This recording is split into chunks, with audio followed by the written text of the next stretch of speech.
We're going to be starting our live radio play adaptation, Frank Capra's It's a Wonderful Life, presented by the Tehachapi Mountain On-Site Theater. Let's go ahead and appreciate them in advance because I know it's going to be wonderful.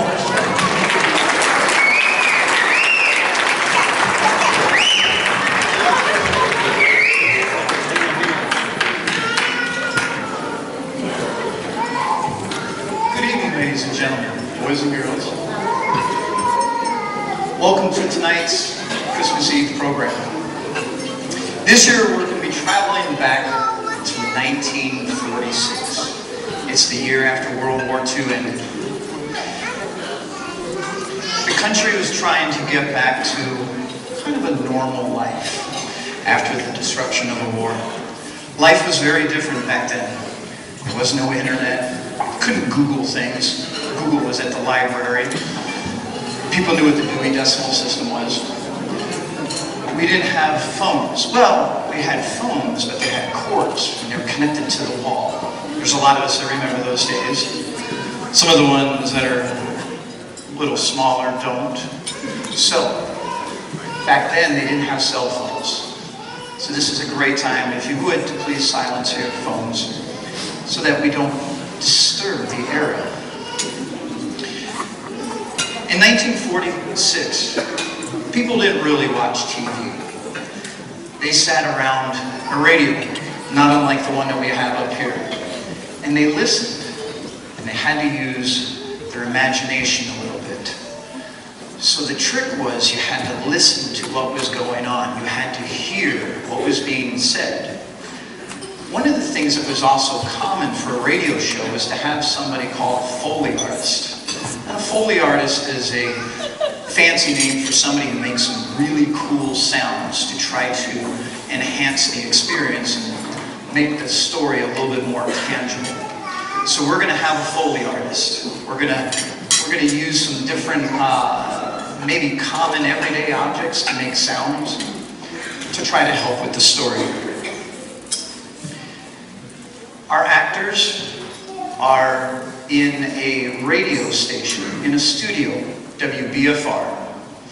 And so we are going to do this as if we are actors back in 1946 in a radio station.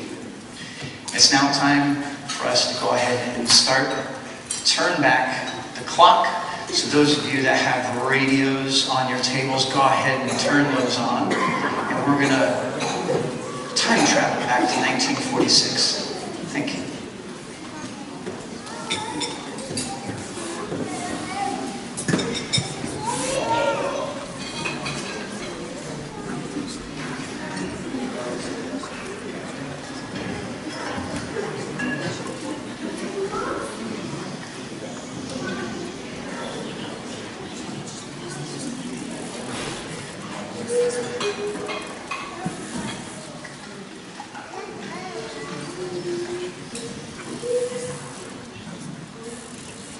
And we are live in 5, 4, 3.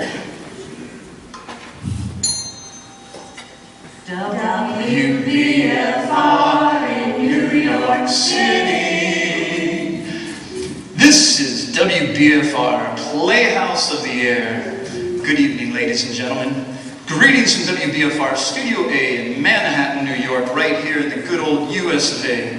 I'm your host, Freddie Fillmore. And it is my pleasure to bring you your favorite stories this and every week on WBFR Playhouse of the Air. Tonight we are going to bring you a real feel-good heartwarmer, perfect for this or any Christmas. It's a Wonderful Life. We begin our story in the little town of Bedford Falls, New York, where a number of people in the town are praying for their dear friend, a typical American named George Bailey. Dear God, please look over my husband George. George is a good boy. You know that. My son has always gone out of his way to give others a hand. Now it's him who needs it. Help my big brother, George. He's done so much for all of us, more for me than I remember. I remember all the times he would stay late after work and not ask a cent The world needs more like George Bailey. George Bailey never thinks about himself. I wouldn't have a roof over my head if it wasn't for If it him. wasn't for him, I would have given up a long time ago. All I think about is myself. I must have taken the last cent he had.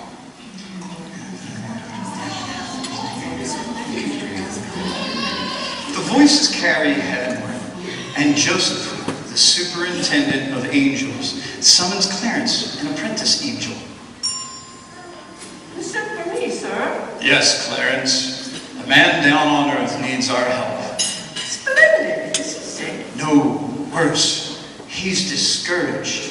At exactly 10:45 p.m. tonight, Earth time, that man will be thinking seriously of throwing away God's greatest gift. Oh, dear. His life? Then I've only half an hour to dress.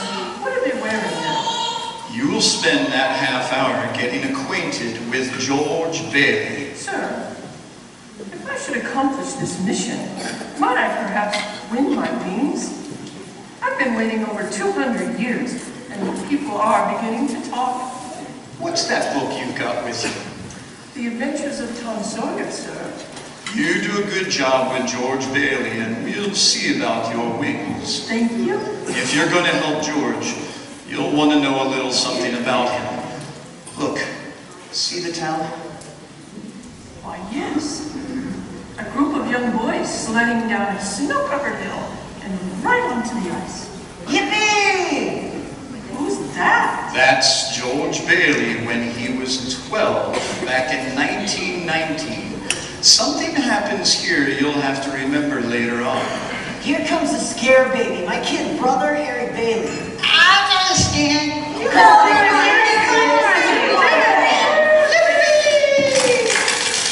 Help! Harry's falling through the ice. I'm coming, Harry. Make a chain gang. His brother fell through the ice, and George saved him. But the icy water gave George a bad ear. It was weeks before he could return to his after-school job at Old Man Gower's drugstore. It's me, Mr. Gower, George Bailey. You're late. 2 cents worth of shoelaces, Violet? Please, Georgie. I like him. You like every boy. Well, what's wrong with that? Here you are. Bye, Georgie. See you later, Mary. Made up your mind yet, Mary? I'll take chocolate. With coconuts? I don't like coconuts. You don't like coconuts? Say, brainless, don't you know where coconuts come from? Look at here. From Tahiti, the Fiji Islands, the Coral Sea. Is that in a magazine? I never saw it before. Of course you know. Only us explorers can get it. I've been nominated for membership in the National Geographic Society. Let me get you your ice cream.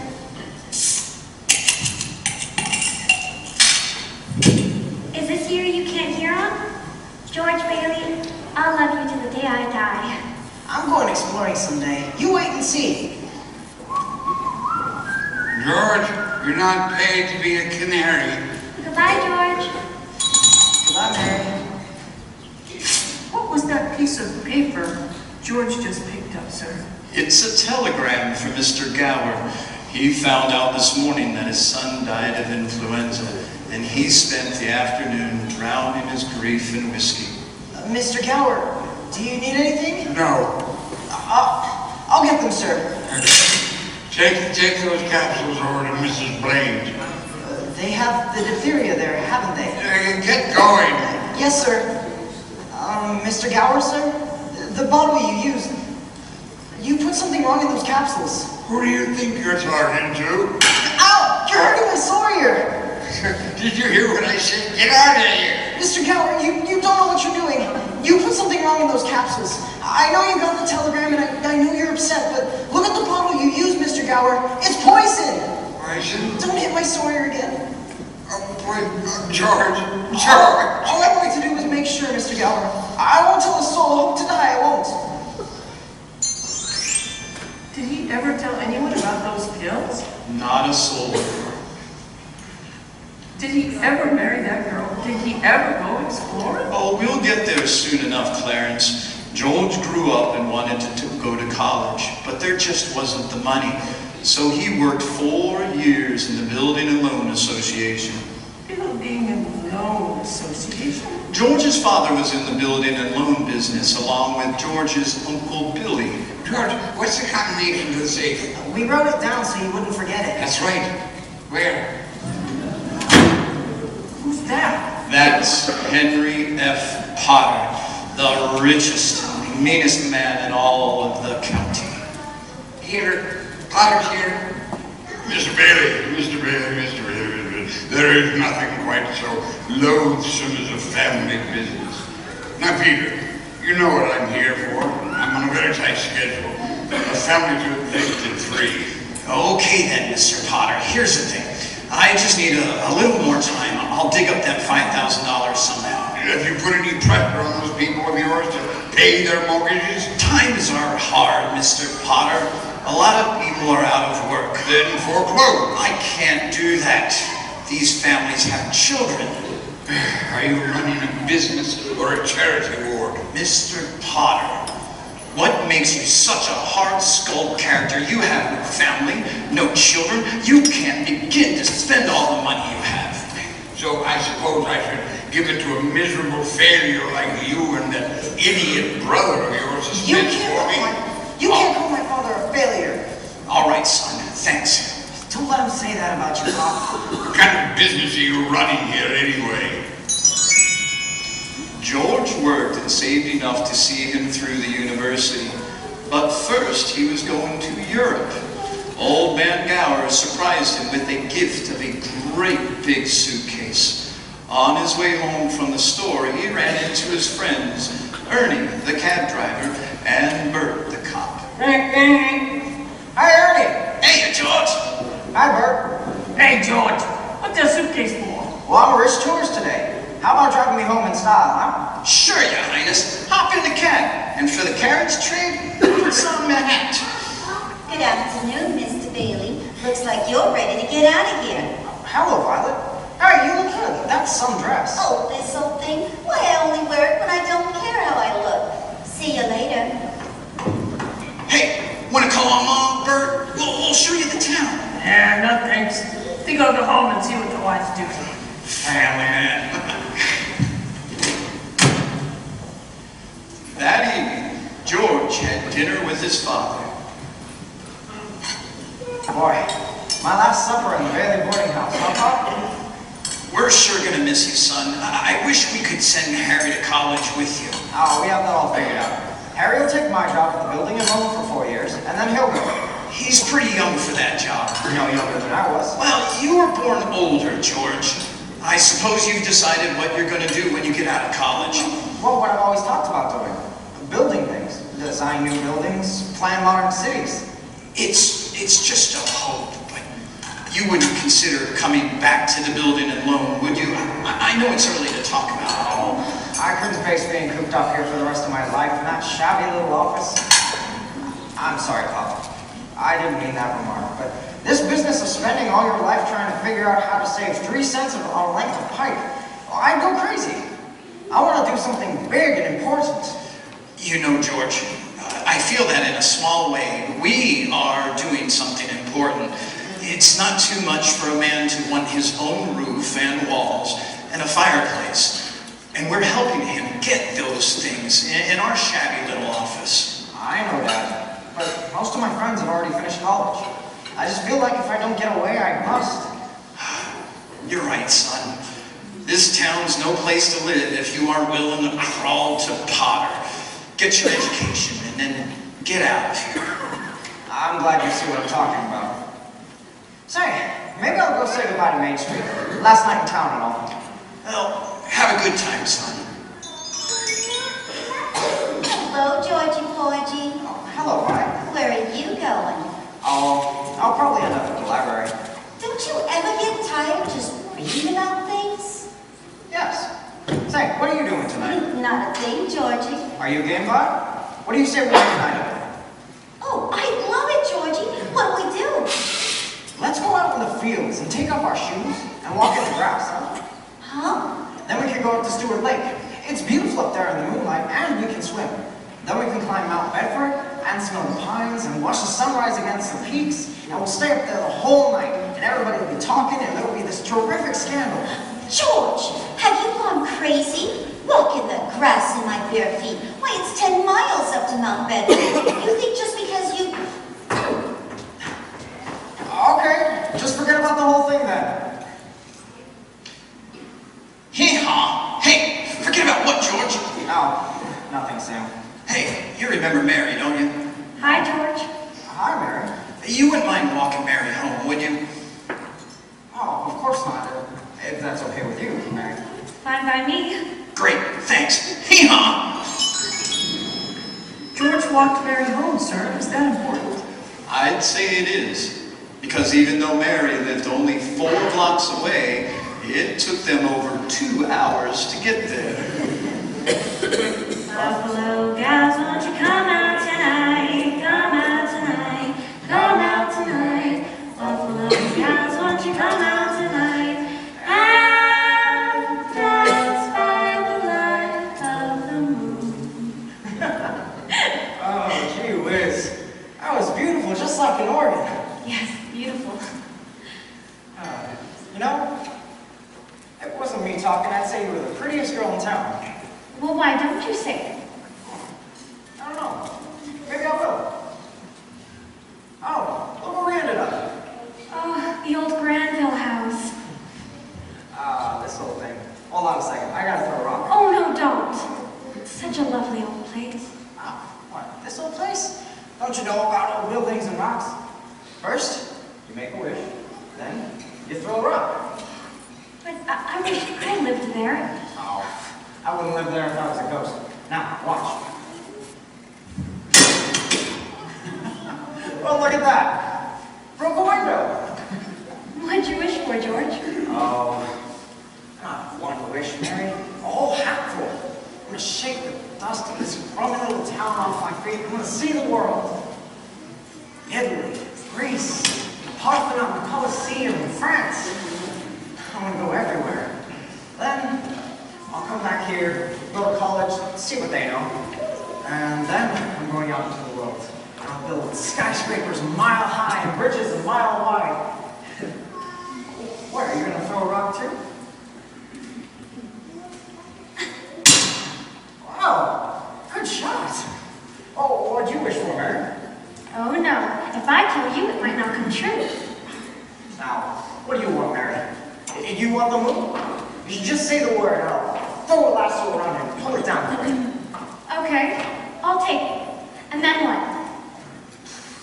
And then you can swallow it, see? And it'll all dissolve and the moonbeams will go through your hair, shoot out your fingertips and out your feet. And I'm talking too much, aren't I? Yes, you are. Why don't you kiss her instead of talking her to death?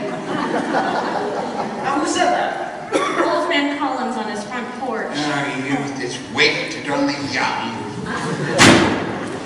Come back out here and I'll show some kisses that'll put some hair on your head. George! Uncle Billy? George, get in the car quick. Your father's had a stroke. Oh, I'm sorry, Mary. I have to go. George's father died that night, Clarence, so George couldn't go to Europe. That fall, just as he was ready to leave for college, the directors of the building and loan held a meeting. They were going to appoint a successor. I want the board to know that George gave up his trip to Europe to help straighten things out. And it was greatly appreciated. I think that's all we need right now from you, George. Good luck to you at school. I know you're anxious to make your train. Yes, I have a taxi waiting downstairs. Mr. Chairman, I'd like to get to my real purpose here. I claim this institution is not necessary to this town. Therefore, Mr. Chairman, I make a motion to dissolve the building in loan. What? It's too soon after Peter Bailey's death to discuss chloroforming the building in loan. His faith and devotion are responsible for this organization. Oh, I'd go further than that. I'd say Peter Bailey was the building in loan. Oh, that's fine, Butter, coming from you, considering it was you that drove him to the grave. Peter Bailey was not a businessman. That's what killed him. He was a man of high ideals without common sense. And what does that get us but a discontented, lazy rabble instead of a thrifty working class? All because a few starry-eyed dreamers like Peter Bailey stir them up and fill their heads with a lot of impossible hooey. Now, I say... Just a minute, Mr. Potter. You're right when you say my father was no businessman. Why he ever started this building alone, I'll never know. But you can't say anything against his character. Why, in the 25 years since he and Uncle Billy started this thing, he never once thought of himself. But he did help a few people get out of your slums, Mr. Potter. And just remember that this rabble you're talking about do most of the working and paying and living and dying in this community. Well, is it too much to have them work and pay and live and die in a couple of decent rooms and a bath? My father didn't think so. People were human beings to him. But to you, a warped, frustrated old man, they're cattle. In my book, he died a much richer man than you'll ever be. I'm not interested in your book. Well, I've said too much. You're the board. You do what you want with this thing. But remember that this town needs this measly one-horse institution, if only to have some place where people can come without crawling to Potter. Come on, Uncle Billy. Sentimental hogwash. I want my motion heard. They're just coming out of the board meeting. I'll have to call you back. What happened, George? All we heard was yelling. Oh boy, Matilda, you should have heard George. Yeah, they're voting us down in there. They're putting us out of business. So what? I can get another job. I'm only 52. You're 58. George, they voted Connor down. We were still in business. Under the one condition that you take your father's place, George. Well, no, I'm going to college. Uncle Billy here, he's your man. You can keep him on. That's all right. You don't understand. I'm going to school. This is my last chance. But they'll vote with Potter otherwise. So George Bailey didn't go to college? That's right, Clarence. He gave his college money to his brother instead and waited 4 years for Harry to come back and take over the building alone. Then he could still see the world.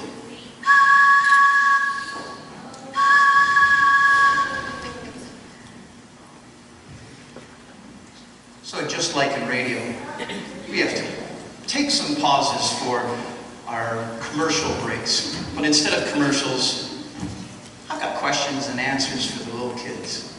And if you guess something right, we just might be able to have a surprise for you.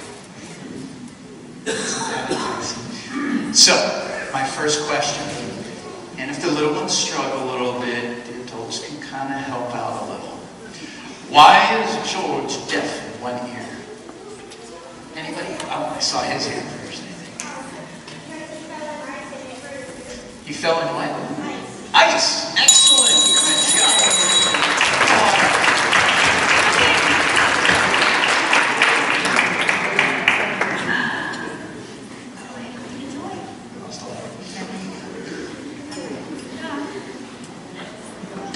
Next question. Who is Clarence? I saw you.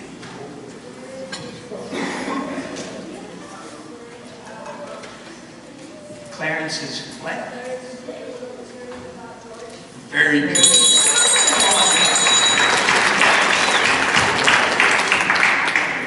Pick a bag, any bag. And our third and final question for this session, we'll have a couple more later on. How did George save Mr. Gower from a terrible fate?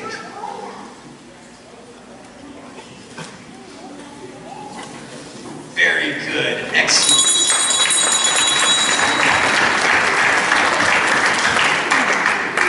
He told Mr. Gower that the capsules were poison. Good job. Thank you very much. Great job. We'll see you again later.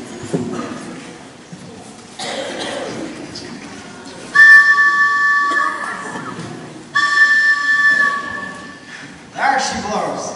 Say, Uncle Billy, you know what the 3 most wonderful sounds on earth are? Breakfast is served, lunch is served, dinner is served. No, anchor chains, plane motors, and train whistles. Here's the professor now. Well, if it isn't George Geographic Explorer Bailey, Uncle Billy, you haven't changed a bit. Oh, am I glad to see you. Where's Mother? Oh, she's home cooking the fatted calves. Come on, let's go. Wait, this is Ruth Dakin. Ruth Dakin Bailey, if you don't mind. I wired you I had a surprise, and here she is. Meet the wife. Well, what do you know, wife? Congratulations! Harry, why didn't you tell somebody? What's a pretty girl like you marrying this two-headed brother of mine anyway, huh? It's purely mercenary. My father offered him a job.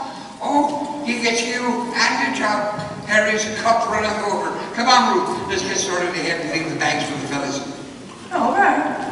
George, about that job, I never said I'd take it. You've been holding down the bag here for 4 years, and I won't let you down. And that night, the homecoming for Harry became his wedding party.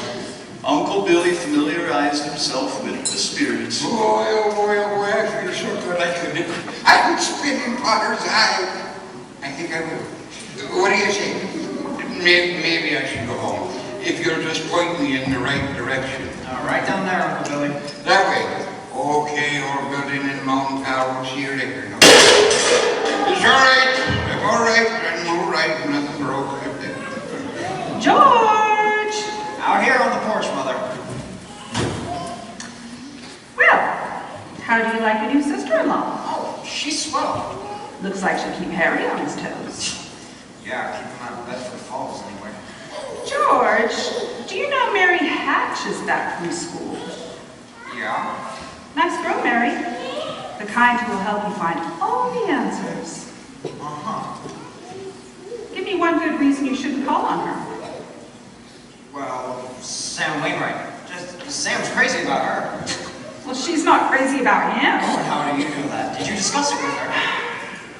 Besides, Sam's in New York, and you're here in Bedford Falls. And all's fair in love and war, right, Mother? Well, I don't know about war. All right. I think I'll go out and find the girl and do a little passionate kissing. George! Oh, bye, Mother. By the way, do you want any books at the library? The library? George, you go and see Mary, you hear? Hello, George. Oh, hi, Mary. I just happened to be passing by. Your mother just phoned and said you were on the way. My mother just called you. How did she know? I just went for a walk and happened to be passing by. When did you get back? Tuesday. Would you like to come in? Well, I guess, since I'm here. Hey, where'd you get that dress? Do you like it? That's all right. I thought you'd go back to New York with Sam and the rest of them. Oh, I worked there a couple of vacations, but I don't know. I guess I was homesick. Homesick? For Bedford Falls? Yes, and my family and everything. I still can't understand it, though. I didn't tell anybody I was coming here. Would you rather leave? Well, no, I don't want to be rude. It was nice about Harry and Ruth, wasn't it? Oh, yeah, that's all right. Don't you like her? Well, of course I like her. She's a peach. It's just marriage in general you're not enthusiastic about. No, marriage is okay for Harry, Sam, and you. Mary, who are you talking to? It's George Bailey, Mother. George Bailey? What on earth does he want? I don't know. What do you want, George? Me? Oh, not a thing. I just came in here to get warm. He's passionately kissing me, Mother. You tell him to go right back home. Sam Wainwright promised to call from New York tonight, didn't he? Because your mother needed... I didn't come here to... What did you come here for? Well, you're supposed to be the one who has all the answers. You tell me. Well, why don't you go home? Well, that's where I'm going.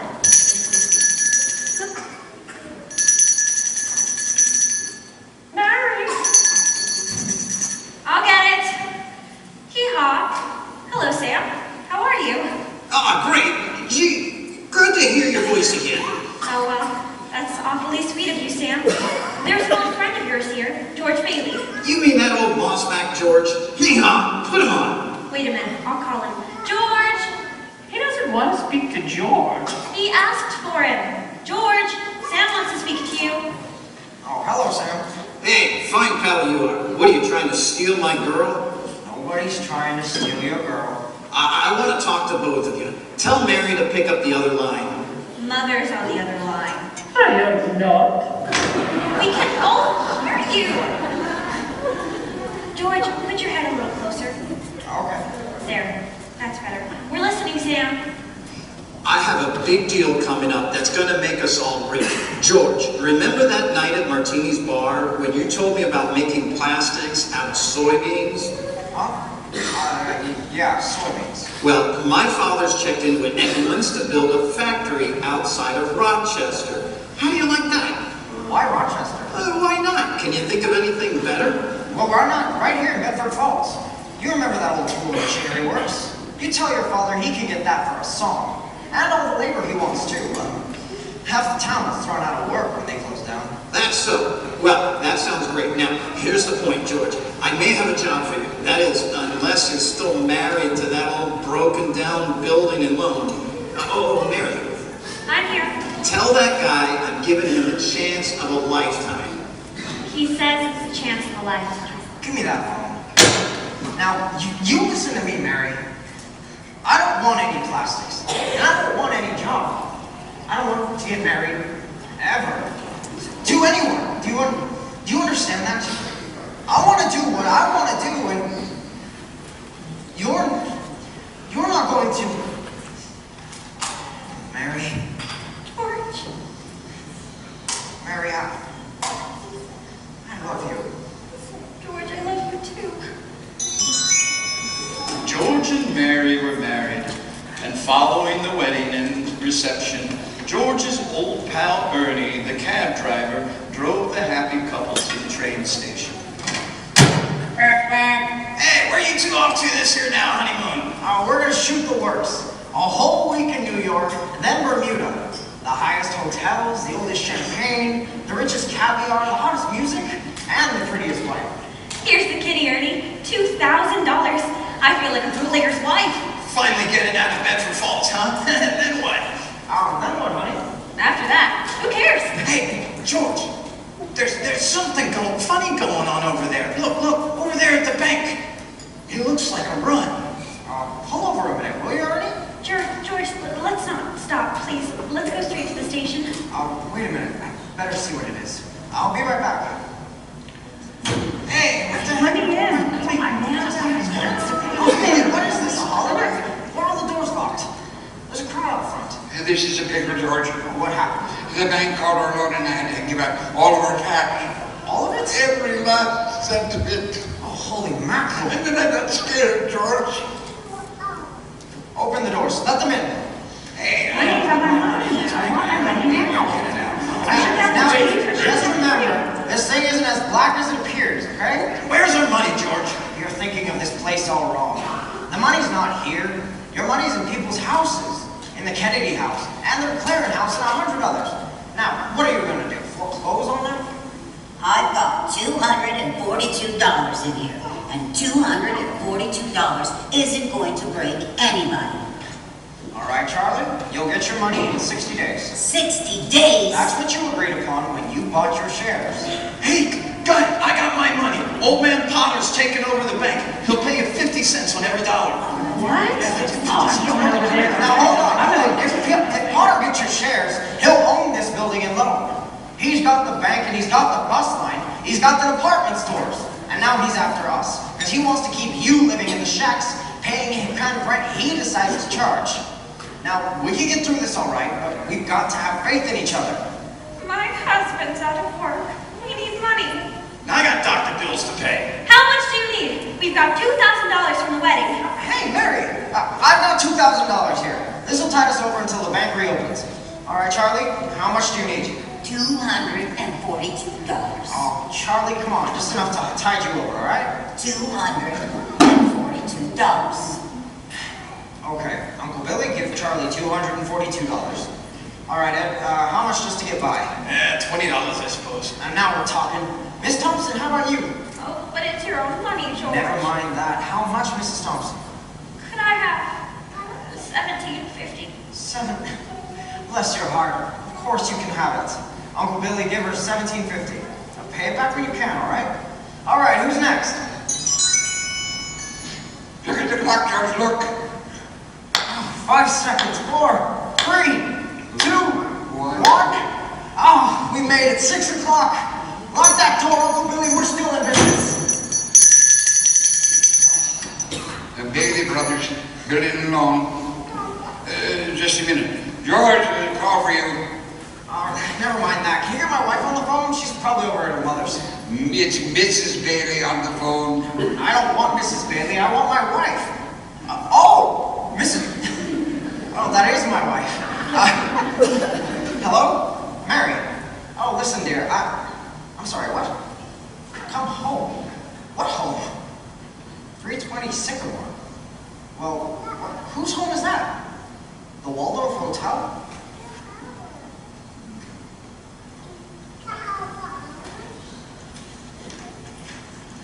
Now it's time for our second question and answer session, so we still got more prizes.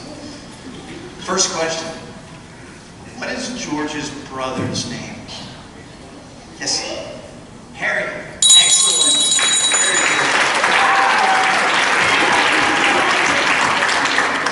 Good job. Why does George go to Mary's house? So he's not sure. Come on. What can go wrong? Because he loves her. You know what? You get a 2 for because the second question was what happens when he gets there.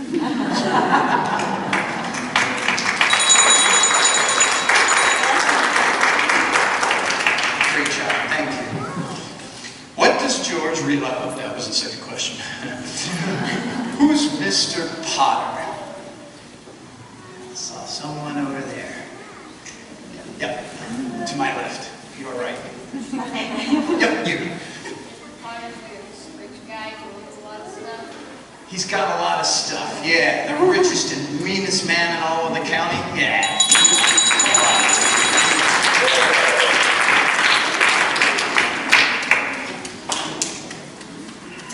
What happened at the building and loan after George's father died?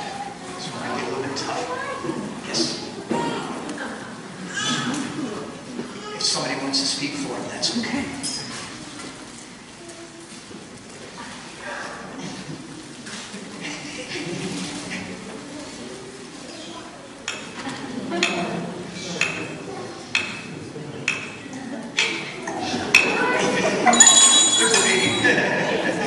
What do you think? It's okay. You want to come tell me? There you go.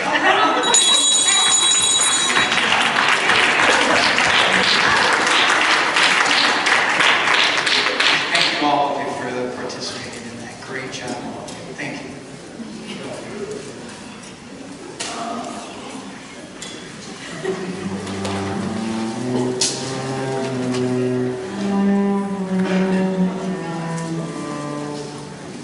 That doesn't look like the Waldorf. Oh no, number 320 Sycamore was the old Granville house, the one George and Mary threw rocks at and made wishes. Mary had prepared the house, including a turkey dinner and even romantic decorations. Welcome home, Mr. Bailey. Hello, Bee. Remember the night we broke the windows in this old house? This is what I wished for. Darling, you're wonderful. Yes, sir. That's where they spent their honeymoon. That's where they started their lives together.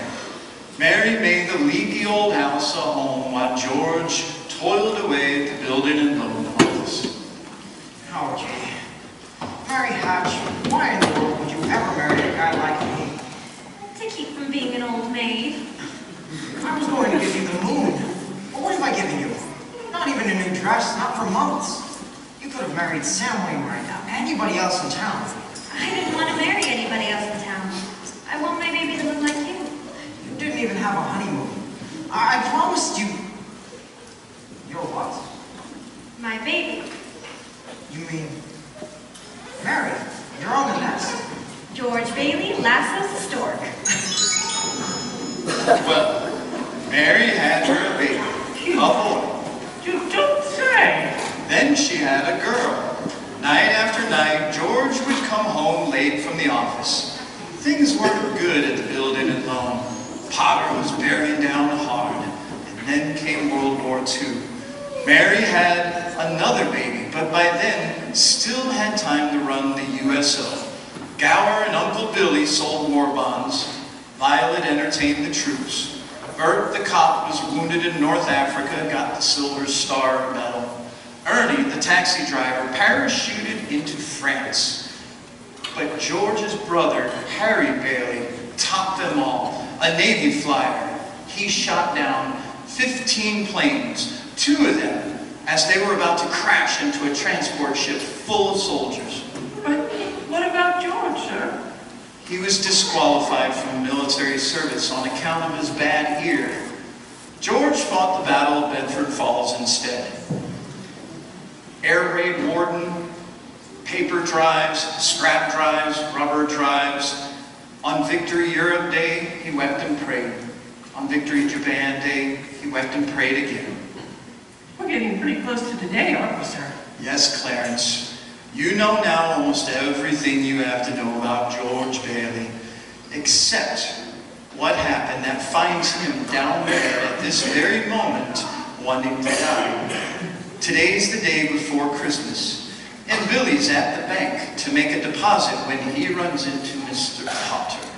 Well, Mr. Henry F. Potter, come to the bank to deposit some more loot. How do you like the news in the paper, Mr. Potter? Harry Bailey wins Congressional Medal of Honor. Let me see that paper. Go on, keep it. I'm off to make a deposit. Good morning, Mr. Bailey. Good morning, Horace. Here you are, deposit bank book, and a very Merry Christmas to you. You too, Mr. Bailey. You want to make a deposit? Well, certainly. Well, it's customary to bring the money with you. It's gone.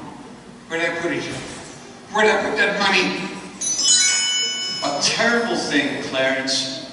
Uncle Billy couldn't find the money because the envelope with the $8,000 was folded up in that newspaper he gave to old man Potter. At the same time as Billy started looking for the deposit, Violet came to visit George at the building and loan. Oh, hello, Vi. What's wrong? You see right through me, don't you? How much do you need?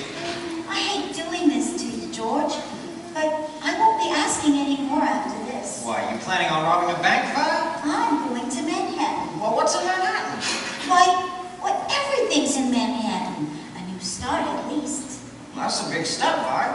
What's the matter with starting a new life right here in Bedford Falls? Well, oh, baby, never thought I'd hear that from you, George Bailey. I thought you hated this place. I did.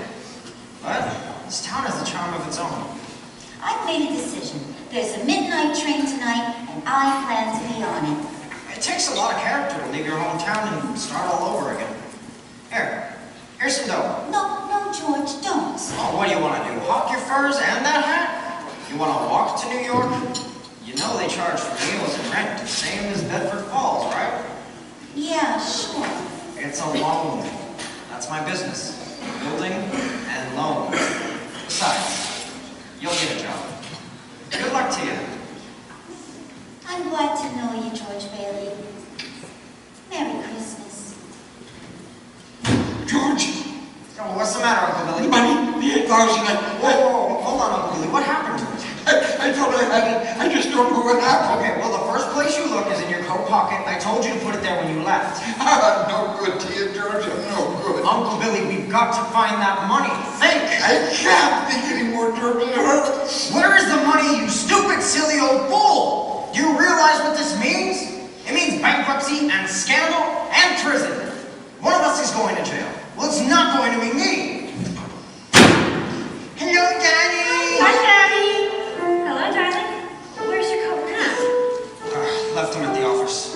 Isn't it wonderful about Harry? We're famous, George. I bet I had 50 calls about the parade and banquet. Must she keep playing that? I have to practice for the party tonight, Daddy. Mommy says we can stay up until midnight and sing Christmas carols. Better hurry and shave. Families will be here soon. Family? I don't want any families over here. Excuse me. Have a hectic day? Oh, yeah. Big red letter day for the Baileys. Daddy, the Browns next door have a new car. You should see it. Oh, what's the matter with our car? Isn't it good enough for you? Yes, Daddy. Excuse me. Excuse you for what? I burped. All right, darling, you're excused. Now go upstairs and see the little Zuzu wants. What's the matter with Susan? Oh, she caught a cold coming home from school.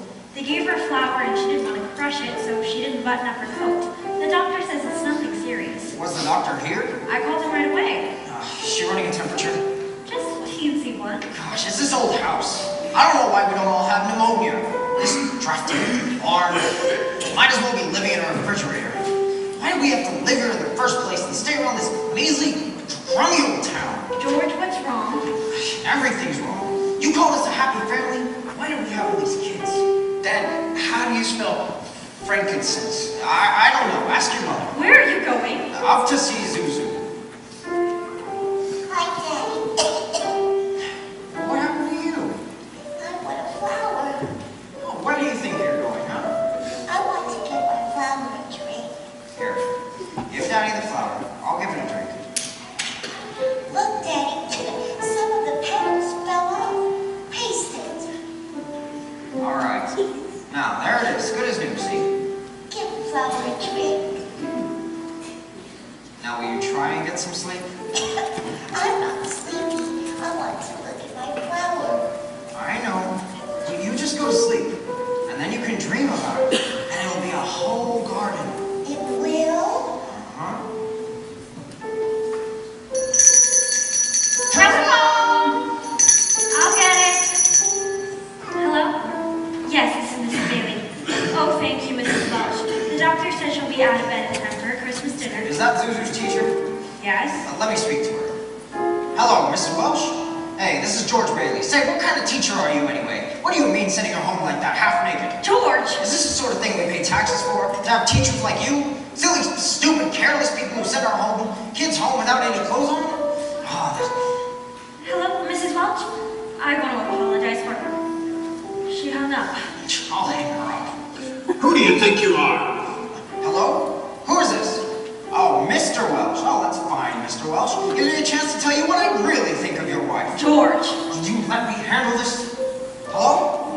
Oh, you will, huh? Okay, Mr. Welch. Anytime you think you're man enough to... Hello? Daddy, how do you spell hallelujah? What do you think I am, a dictionary? Janie, haven't you learned that silly tune yet? You played it over and over and over again. Now stop it! Everybody stop it! George, what are you doing? I'm sorry, Mary. Janie, I didn't mean... You go on and practice now. Pete, I owe you an apology too. What do you want to know? Nothing, Daddy. What's the matter with everybody? Janie, go on. I told you to practice. Go on and play. Daddy? George, why must you torture the children? Why don't you just... Mary? Where's Daddy going? Bedford 247, please. Is Daddy in trouble? Yes, Pete. Shall I pray for him? Yes, Jamie. Pray very hard. Me too. You too, Tommy. Hello, Uncle Billy.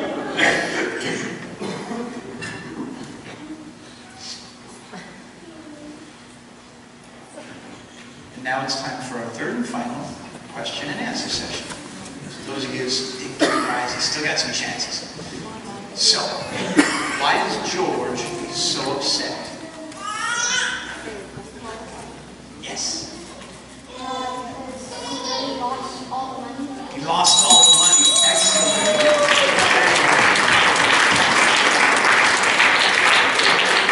Bonus points if you know how much. Oh, sure can. Yeah. So, we know why George is upset because he lost the money. Anybody want to tell me where is the money? White shirt, I think, pink tie. Yep, you.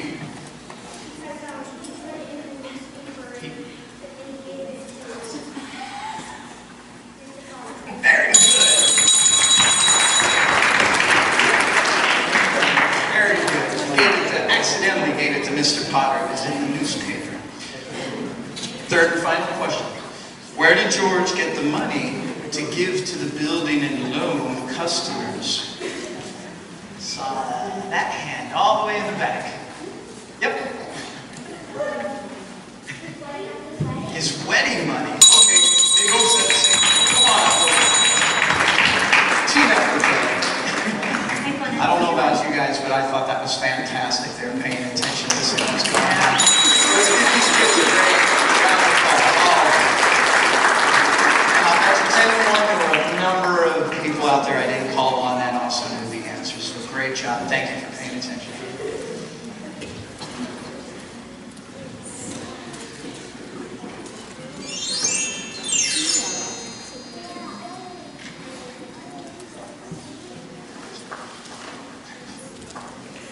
Joseph, why did George run out of the house like that? George ran to Mr. Potter to try to save the building and loan. So that's it, George. You're short $8,000. I'll pay any sort of interest, Mr. Potter. If you still want the building and loan, I can... You say it was lost. Did you notify the police? No, I haven't. With Harry's homecoming tomorrow, I didn't want to spoil that. Why come to me? Why not go to Sam Wainwright? Well, I can't get a hold of him. He's in Europe. All right. So, what kind of security would I have, George? I have a $15,000 life insurance policy. And how much is your equity in it? $500. And you want $8,000? You used to be so cocky. You were going to go out and conquer the world. You once called me a woke, frustrated old man. What are you, a woke, frustrated young man, crawling in here on your hands and knees for help? You know, you're worth more dead than you are alive. I'll do anything, Mr. Potter. Please. Please, just help me. I need this. You know what I'm going to do for you, George?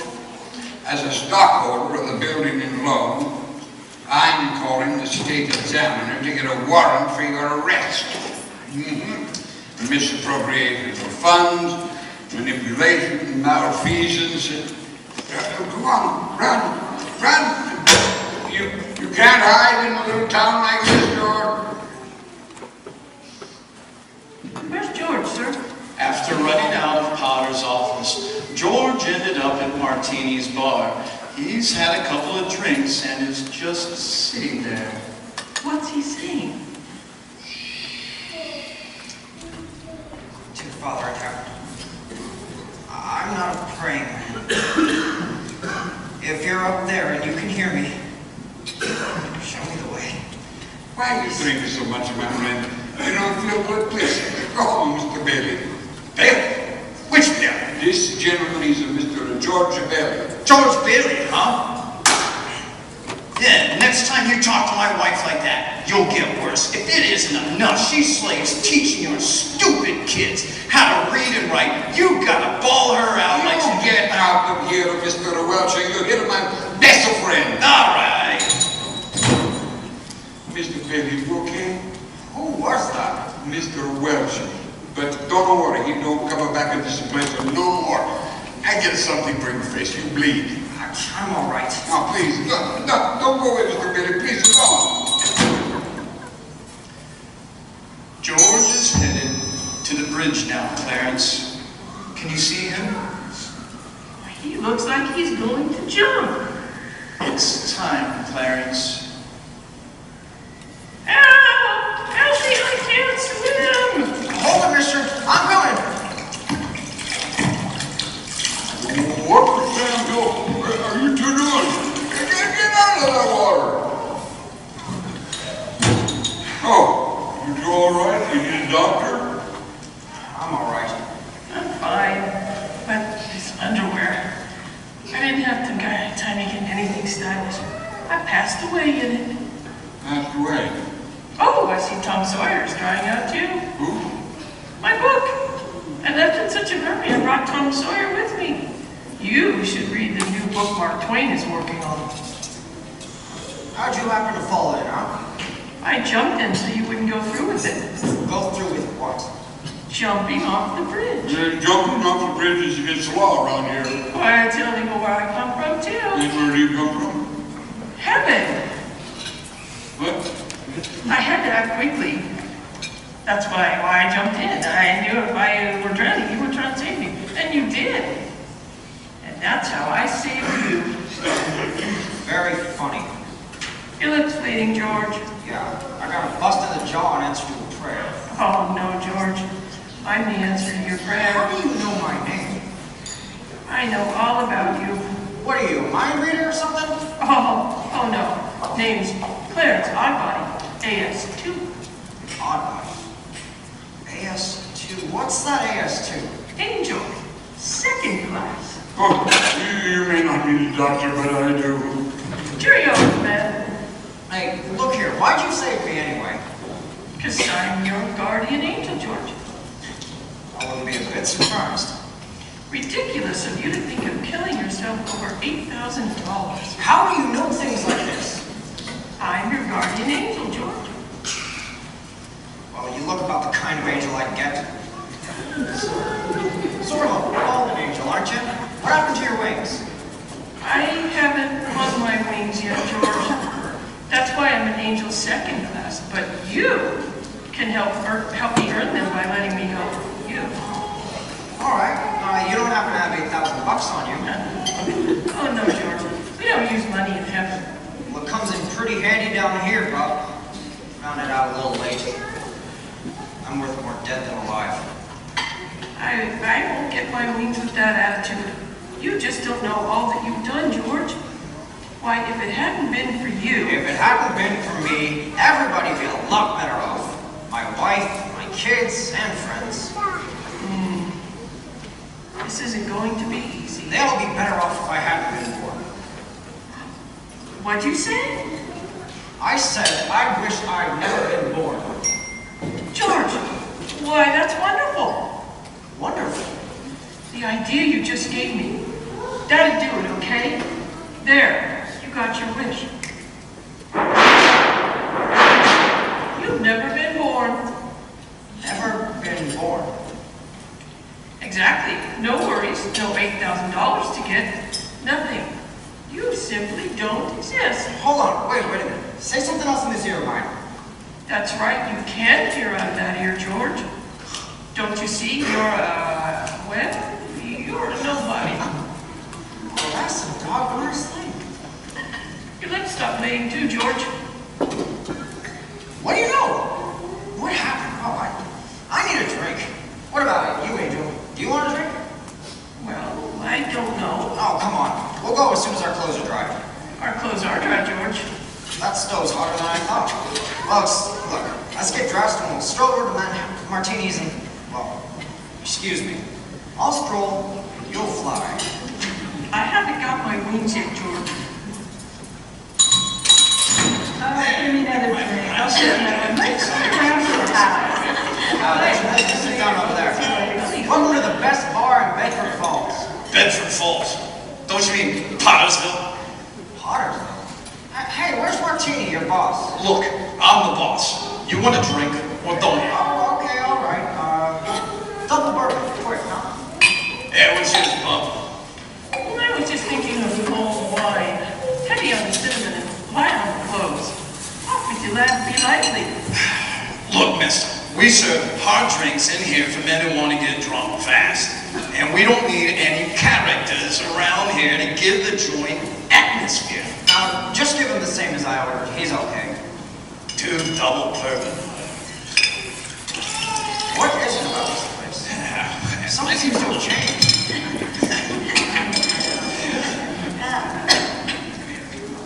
All Bedford Falls has changed, George. You're having your wish. You've never been born. There are lots of things you've never seen before. Oh, good. Somebody's just made it. Every time you hear a bell ring, it means someone's angel just got his wings. What did you say? Clarence, you better not talk about angels around here. Don't they believe in angels, George? Maybe they believe in them, but, you know. So why should they be surprised then when they see one? Don't mind him, Nick. He never grew up. Say, how old are you anyway, Clarence? 290. Next May. That does it. Now you two pixies go? Through the door or out the window? Well, well, well. Look, who crawled out from under whatever hole he's been hiding in. Hi, that's Mr. Gower. Didn't I tell you never to come panhandling around here? Mr. Gower, this is George Bailey. Don't you know me? When you buy me a drink, mister, just run, drink. Binky, throw the rummy out. You got it. Hey, Nick, isn't that Mr. Gower, the druggist? That rumhead spent 20 years in jail for poisoning some kid. If you know him, you must be a jailbird yourself. Binky, here's 2 more. Get him out of here. You got it, boss. What's wrong with Mr. Gower? He doesn't know you, George, and you weren't there to stop him from putting that poison into that prescription. What do you mean I wasn't there? Oh, what are you, a hypnotist? Why am I seeing such strange things? It's because you were never born, George. If I was never born, then who am I? Nobody. You have no identity, George. What do you mean? My name is George Bailey. There is no George Bailey. You have no papers, no cards, no driver's license, no enlisted papers, no insurance policy. Zuzu's petals. My little girl, some petals fell off her flower. I told her I'd fix it. I stuck them in my pocket. They're gone. Everything's gone. You've been given a great gift, George. The chance to see what the world will be like without you. You're crazy as a bedbug, and you're driving me crazy too. Now, you leave me alone, you hear? I'm going home to my wife and family. You know the drill. Hands behind your back, sister. Why don't you buzz somebody else for a change? Hey, officer, where'd that building and loan move to? The building and what? The Bailey Building and Loan. It was in that building? They went out of business years ago. Now all that's left is this burlesque house. Not so fast, copper. I know Carter. Hey, Violet? That's Violet Bick. Believe me, I know. Well, I know that girl. Who doesn't? Now get out of her way. Taxi! Hey, Ernie! Take me home, will ya? I'm going off my rocker. Yeah, where do you live? Doggone it, Ernie. Don't you start pulling that stuff with me. You know exactly where I live. 320 Sycamore. Now hurry it up. Okay, 320 Sycamore? Ernie, straighten me out here. I've got some bad liquor or something. Now, listen to me. Now, you're Ernie Bishop, and you live in Bailey Park with your wife and kid, right? You've seen my wife? Seen your wife? I've been to your house 100 times. Hey, what's the idea? I live in a shack in Potter's Field, and my wife ran away 3 years ago and took the kid. I ain't never seen you before in my life. Okay, just step on it, okay? Just get me home. Is this the place? Of course it's the place. Hey, this here house ain't been lived in for 20 years. Mary, Pete, Tommy, Janie, Zuzu, I'm home. They're not here, George. You don't have children. Oh, what have you done with them, Clarence? All right, put your hands up, both of you. No fast moves. Oh, Bert, thank heavens you're here. Oh, what's happened? What's happened to the house? Where's Mary and my kids? Come with me. I'm going to take you down to the station. Bert, listen to me. This fellow here says he's an angel. Don't make me use my nightstick. Bert, I really hate to do this, but... Run, George, run! Mom, Bailey's boarding house? Mother? Mother, what do you want? Mother, it's George. I thought you'd remember me. If you're looking for a room, there's no vacancy. Mother, please, try to understand. Something's happened to me, and I need a place to stay. Please, let me stay with you. I don't take in strangers. Well, I'm not a stranger. I know everybody you know. Your brother-in-law, Uncle Billy. Really? When'd you see him last? Today, over at his house. That's a lie. He's been in the insane asylum ever since he lost his business. And if you ask me, that's where you belong. I'm here again, George. My own mother didn't even recognize me. One man's life touches so many others. When he isn't around, He leaves a pretty big hole, doesn't he? Now, look, I've heard of some things like this before. You've got me under some kind of spell, is what I said. Well, I'm going to snap out of it. Now, let me think. Bailey Park. There is no Bailey Park, George, if you weren't here to build it. We'll see. What's this graveyard doing here where Bailey Park used supposed to be? Look at this gravestone. What? Why is my brother Harry's name on here? Harry broke through the ice, George, and drowned at age 9. No, that's a lie. Harry Bailey went to war. He got the Congressional Medal of Honor. He saved the lives of every man on that transport. Every man on that transport died, George. Harry wasn't there to save them because you weren't there to save Harry. You see, George, you really had a wonderful life. Don't you see what a mistake it would be to throw it away?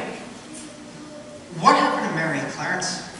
I'm not supposed to tell you, George. I don't know how you know the things you do, but please, just let me see her. Where is she? You're not gonna like it, George. She's an old maid. What? Where is she? She's just about to close up the library, George. Must be some easier way to earn my wings. Is the library closed? It's Christmas Eve. I can't stay open all night. Mary, I'm sorry. How do you know my name? Please, just 2 minutes of your time. That's all I need. You sound desperate. I'll help if I can. What is it? Isn't this town Bedford Falls? It used to be. But then Potter was elected and renamed the town's Pottersville. Mary Hatch, you live in a white Victorian on Reed Street with your mother, and you have an older brother named Marty. How do you know all this? Get your hands off of me. I'll call a cop. Don't you know me? You must. Mary, it's George. Oh, don't do this to me. Where are our kids? I need you, Mary. Get away from me. Help! Please! It's George. Please, Mary, you're my wife. Help me, Clarence. Get me back, please. I don't care what happens to me. Only get me back to my wife and kids. Please, help me. Please. I want to live again.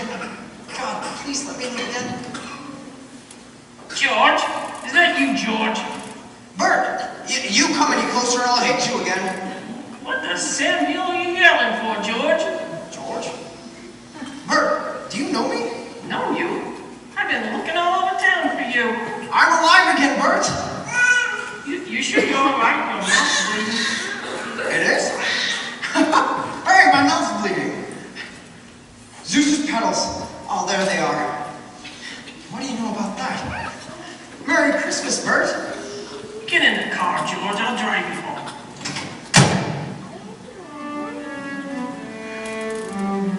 Merry Christmas, Bedford Falls. Oh, hey. Merry Christmas, you wonderful old building and loan. Merry Christmas, Mr. Potter. Merry Christmas, George. What's going on? Miss Sarah's waiting for you. Mary, I'm home. Hey, what is all this? Merry Christmas, everyone. George, I've got a little paper here for you. Well, I bet it's a warrant for my arrest. Isn't that wonderful? Merry Christmas. Merry Christmas, Daddy. Kids. Pete, Janie, Tommy, I could eat you up. Say, where's your mother? She went looking for you with Uncle Billy. George, darling, where have you been? Oh, George. Mary, you're real. You have no idea what's happened. You have no idea what's happened either. Come on, George, quick. They're on their way. Who's on their way? The police department? The FBI? The National Guard? Let them in. I'm alive again, Mary. Now you stand right over there by the tree and don't move. George, it's a miracle. Come in, Uncle Billy. Everybody in here. Oh, it's wonderful. Mary did it, George. She told a few people you were in trouble, and they scattered all over town, collecting money. They didn't ask any questions. They just said, if George is in trouble, you can count on me. You never saw anything like it. Here you go. $242. Merry Christmas. I busted the jukebox too. Oh, Mr. Gower. I made the rounds on my charge accounts. Violet Vick. I'm not going to go, Georgie. I changed my saving this money for a divorce. If I ever get a husband.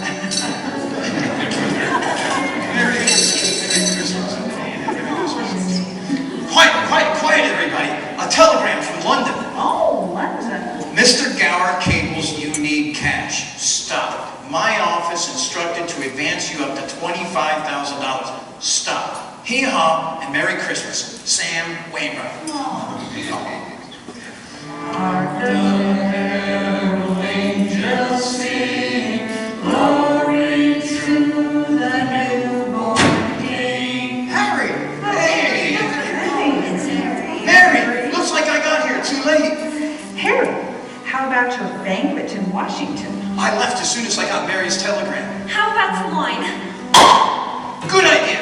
A toast to my big brother George, Cheers. the richest man in all the town.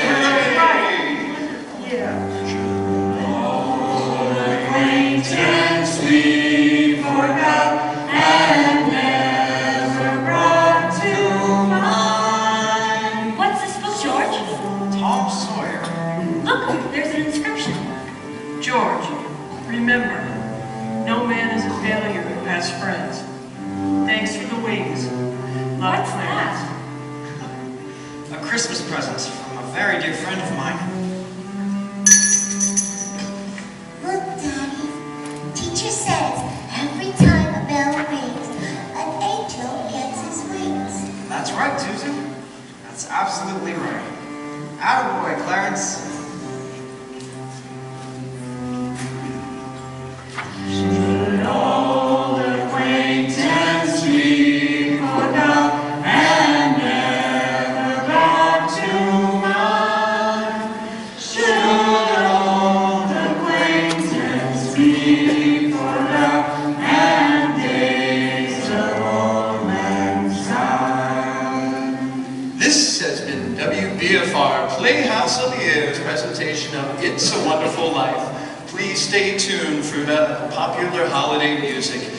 This is Freddie Fillmore signing off for WBFR in New York City, wishing you and yours a very Merry Christmas.